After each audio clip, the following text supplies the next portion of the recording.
7, 6, 5, 4, 3, 2, 1. Metallica Radio Network.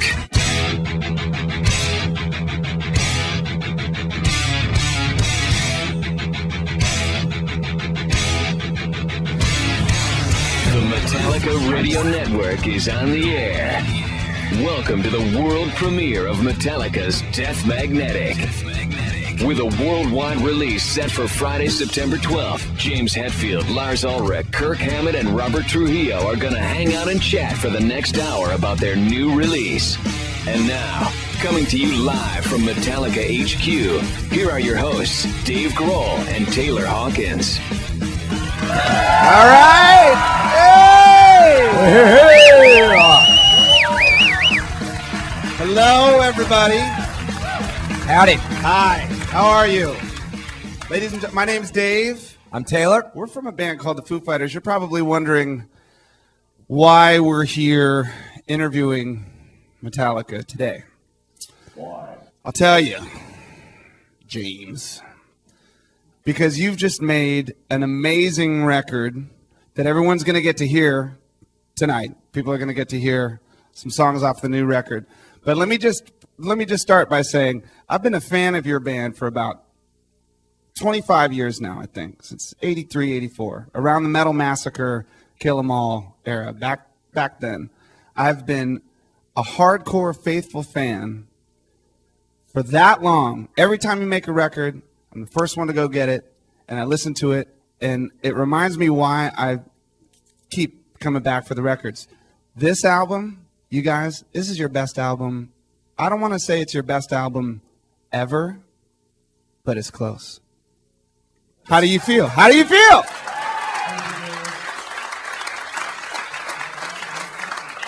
It's about time. I want to hug you right now. You can hug me later. We'll get to hugging a little bit later. I mean, how long did it take you guys to make this record? How long have you been working on it? 27 years. Right. There you go. Is it the record you always wanted to make? Totally. Yeah, for the last 2 years. Yeah. Well, it's been 2 years. Seems like 20. Going but on 3. yeah, it's been a long time, but really short. This was the easiest record to make because we're getting along so good. Yeah. And after St. Anger's near-death experience of us and the movie, I think we learned a lot about each other. And this movie was the easiest, or this well, we did make a movie of this too. Why would you not film yourself doing everything you do? Why do anything unless there's a camera on? That's what I always say. You know what I mean? That's the only reason why I get up in the morning. There you go. Also, you found the bathroom cam. Okay, Yeah. cool. All right. Well, we gotten along really well, and this was just an amazing journey for us. Good time. Also, working with Rick Rubin, who is the first time we worked with him, he has such a stress-free environment. He's really, you guys know him, he's really zen, he's really mellow, and there's no stress, and there's no hurry up and do this. Everything, he's open to everything, every idea that gets thrown. The word no doesn't exist. Hey, should we try it? Yeah, let's try it. So there's a very kind of calm, zen-like atmosphere that has been really great for us the last couple of years. And we also got a chance for the first time when we made a record to actually go out and play some live dates in between recording and writing and all this stuff. So you go out on the road, you play some shows for a couple, 3-4 weeks, and you bring a lot of that energy back into the studio. And that's really made a difference for us this year because you're not in the studio long enough to get sick of it. You're not on the road long enough to get sick of it. So you have these two balances that's worked really well for us. Well, these songs and listening to we heard the new record for the first time today. About 6 songs. Yeah, 6 songs, and we just listened to them over and over. And it's a live record. You could tell that this stuff, it's meant to be played live. That there's just sections where I could just imagine a field of 100,000 people just beating the hell out of each other for 5 minutes. You know what I mean? It's just out of control. It's just, And in the audience, too. but I mean, honestly, what you guys did this time, for anyone who hasn't heard it, I'm really excited for hardcore fans listening to this record. There were 3 of us sitting around today listening to it, and it was just all smiles and air drumming, and we're really, awesome. really, That's really so psyched. awesome. Network. Ladies and gentlemen, welcome back. Welcome back to the Metallica Radio Network with James, Lars, Kirk, and Robert for the world premiere of Death Magnetic. Hey, this is Dave Grohl from Foo Fighters. Welcome back to the Metallica special. And Taylor Hawkins. I don't know. I don't like that guy. Where is he? Find Chris Martin, bring him in here. Jeez Louise. Okay, one noticeable difference between this album and the last has got to be the guitar solos. Yes, solos are back. Yes, there are solos. Let me tell you. Not only is Kirk back, but dude, they've let you out of the cage, right? Am I right? Sooner, someone had to sooner or later. It's kind of nuts because they're ripping and long, hard solos. Thanks, man. Every song chock full of ripping, shreddy rippies. I could not put the wah pedal down. That's what you're. You know saying. what? There's a moment on the last song actually when there's a drum roll, and there's that gear up with the wah, which is like the perfect. It's awesome. It's like shaking a bottle of pop. Sample that. I love it. That was fantastic. Thank you very much. I wish I could get that effect on my guitar. Put me in that talk box. I'll make it happen. So I read somewhere that a lot of that stuff is. I mean, did you work on your solos this time, or is it a lot of off the top of the head stuff, or what? Well, what happened was I worked on solos for a long part of the time, and I just wasn't. I didn't feel like I was hitting it on the head, and there was more than a few times where I just threw everything away and started over again. And after doing that like 2 or 3 times, I just said, "Screw it," and just went for just total spontaneity and like playing in the moment and playing live, which is something that Rick Rubin was trying to get out of us anyway. And so I just went for it, man. I just said, push the button. Let's let her rip and see what comes out. And there honestly were times where I was recording and I'd play something and I'd look up from my guitar afterwards and say, what the hell was that? What did I just do? I mean, it was just, it came to a point where it felt like I was channeling something else. And I know that sounds kind of weird, but a lot of the times I just went for total spontaneity and just like really just stuck my neck out there and just went for the throat. Well, I think it's one of the things that makes the album sound like a classic Metallica record because you guys are specific ingredients, the things that each one of you do that nobody else does. And when you all do those things together, that's when it sounds like an amazingly classic Metallica song, which we're going to hear another one right now. Now, this song It's my favorite. Taylor Hawkins, ladies and gentlemen. Taylor Hawkins' favorite song. All right, yeah. This is definitely my favorite song. How long are we going to the song yet? All right, Starts with drums, right? Yeah, it does. I think so. And Whatever. Boring. it's called My Apocalypse. It's the second song I heard. Is it the second song on the record or the last song on the record? Last song. Booyah! And this one is relentless and never stops. And I like the end. I don't know. My Apocalypse. All right then. 2, 1.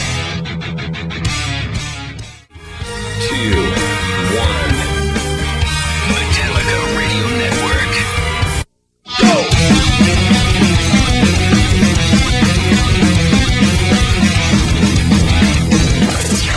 Metallica Radio Network. Welcome back to the Metallica Radio Network and the world premiere of Death Magnetic, live at Metallica HQ with your hosts Dave Grohl and Taylor Hawkins. All right, we're back with the Metallica guys. Yeah. Hello. I'm just kind of going down the line here, okay? We got to the solo thing. We kind of touched on the drums a little bit, but, we could do that all night. Yeah. We could have our own little drum circle here, but we'll spare you guys. I want other to on come that. sit over with you guys in a few minutes. Okay? Like I just- drummers of the world unite. I just have to say, with you three guys, it'd be an incredible drum off. Let's just say that. Be an incredible amount of Advil necessary for everybody, too.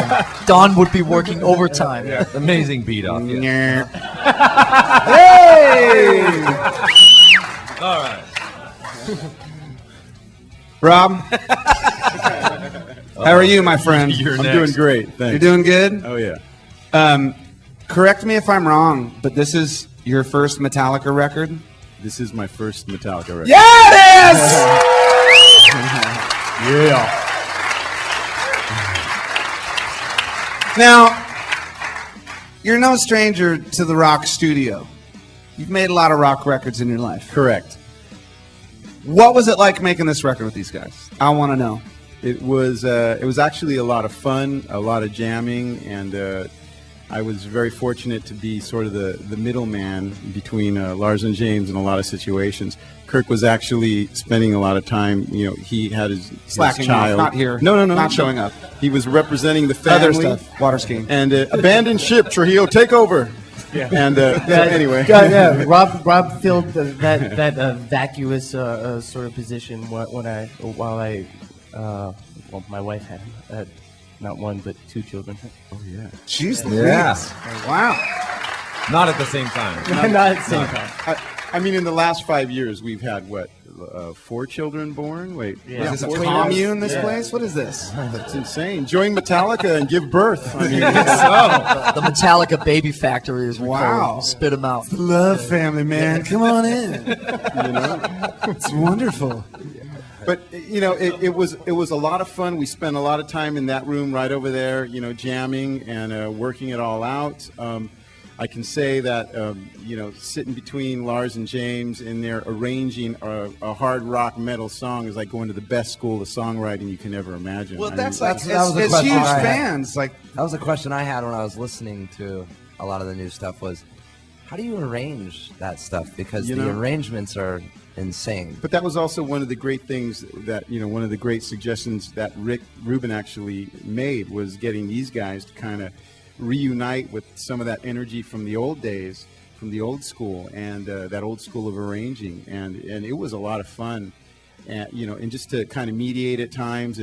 And most of the times it was definitely, pleasant vibe and we're having fun. And there are other times. A couple brawls, a little bit of headbutting, figuring out the difficult technical stuff. But all in all, wonderful experience. And the scary thing is that I just think it's going to get better, It's awesome. Yeah.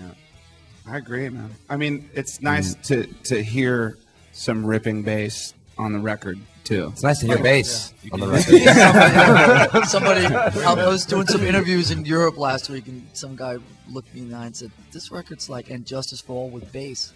I'll take that. Hey, did you ever meet the guy that put bass on And Justice for All? Yeah. And then, because he gave me one of those, too. Some dude in Detroit. Just for all. With bass. Yeah. Exactly. Yeah. 30% more bass. Amazing. How do you think I learned Injustice for All?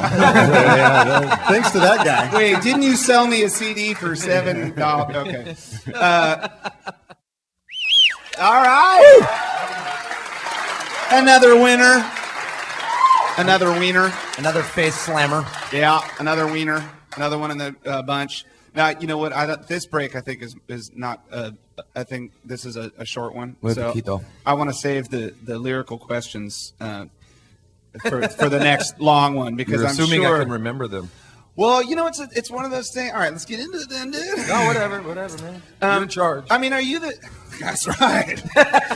Are you the guy that carries around the journal or the notebook or the thing and writes down stuff, or do you write riffs and then write lyrics? Or the iPod, or the whatever deal, I write it. the dictaphone? Pardon? Yeah. Dick to phone. What'd you call me? I used to pretty much have a bag full of napkins and whatnot, with just little notes written on, and half of them would get lost and whatnot. Basically, now I just write them in the phone, and I keep them all the time. Yeah, and then I can call myself and record some riffs. Riff. All right. And then we sit, a year later and listen to it and go, oh my God, what was I thinking? And then something cool comes out of it, like the last song or whatever. But I'm not the guy who's writing poetry all the time or journaling. Or God, I would have something like thought that. of you as the poetry You just writer. seem like Yeah, that, you dude. seem very At the sensitive. coffee shop with your Power Mac. Yeah, my beret. And, Yeah. In my half calf. Your soy latte.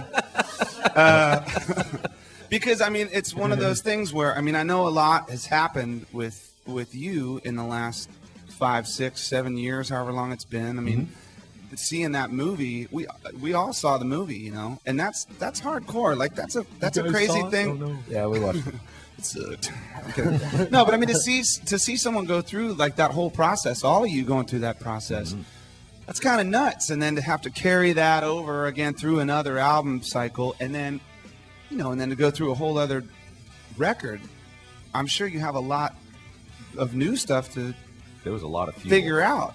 Well, there was a lot of fuel for this record lyrically because of what we went through. Sure.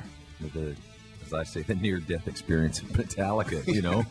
And so a lot of this, Death Magnetic, is kind of revolving around near-death experience and the rebirth and the life that's out there, the gratitude that we have, you know, the awareness that, you know, we kind of need each other more than we hate each other. All right, guys, you know, let's sort this out. This is worth it, completely worth it.